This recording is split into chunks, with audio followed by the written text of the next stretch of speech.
Alright, so welcome back to the 9 Deuce Coupe.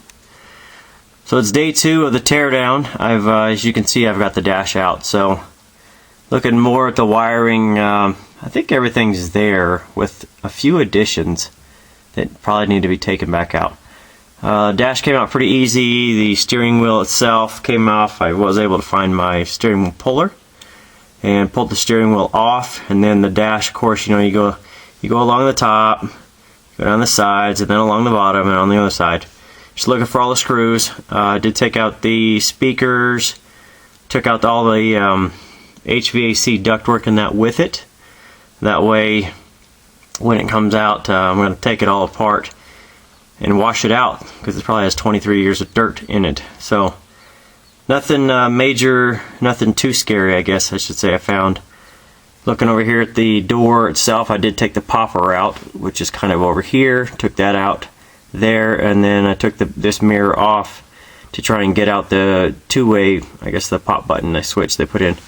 So then, let's see, from there, have to wire in a new handle, or I guess put on a new handle, and then check the lock unlock feature because they have pulled it out for some reason. So once I get that fixed and get everything cleaned up, we can start putting it back together and start ordering parts. So you can see I've taken the pillar trim off all the way to the back quarters. Sun visors are out all the way across, and the trim, and then across the side there. So a few more pieces and the headliner can be dropped out, and decide if I'm going to recover it myself or order one from one of the part houses. So hopefully we'll get some more progress and get some parts, and we'll get back to you. Stay tuned. Alright, so it's a couple days later, and actually I've hadn't worked on the car since a little bit much. So just kind of an update. So if you look around, you see I've taken out the rear quarters. They're trimmed there. Looked around to see if there's any damage, anything there. I've taken out also the headliner.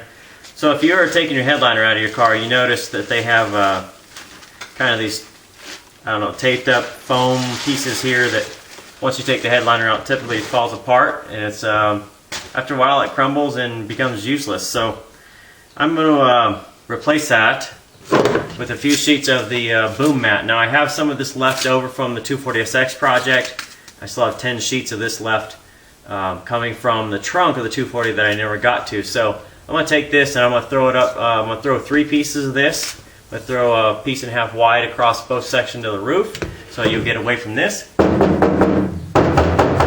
into a more,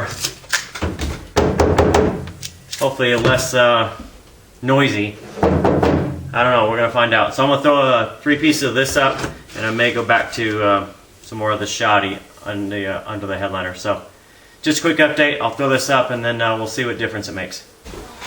Alright, so it's been a couple minutes, probably about 5, and the DEI stuff, I'm sure as any other sound deadening, going to go on easy. All you do is peel the backing off, apply it on. You can use a roller to apply it.